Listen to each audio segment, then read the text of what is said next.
আন্তর্জাতিক ক্রিকেট থেকে তামিম ইকবালের অবসর ঘোষণা। আজ শুক্রবার রাতে দেওয়া এক ফেসবুক পোস্টে তিনি এই কথা জানিয়েছেন। এর আগে 2023 সালের জুলাইতে বাংলাদেশের ক্রিকেট ভক্তদের চমকে দিয়ে প্রথমবার আন্তর্জাতিক ক্রিকেট থেকে অবসরের ঘোষণা দিয়েছিলেন তামিম।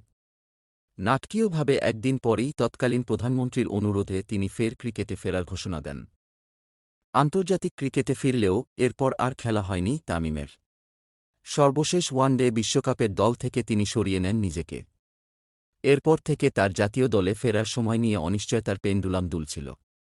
আসন্ন আইসিসি চ্যাম্পিয়ন্স ট্রফিকে ঘিরে তামিমের জাতীয় দলে ফেরার তোড়জোড় শুরু হয় আবারও।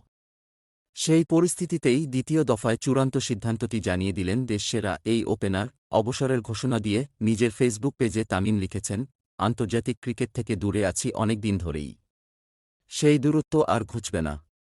আন্তর্জাতিক ক্রিকেটে আমার অধ্যায় শেষ। অনেক দিন ধরেই এটা নিয়ে ভাবছিলাম। এখন যেহেতু সামনে চ্যাম্পিয়ন্স ট্রফির মতো বড় একটি আসর, আমি চাই না আমাকে ঘিরে আবার আলোচনা হোক এবং দলের মনোযোগ ব্যাহত হোক।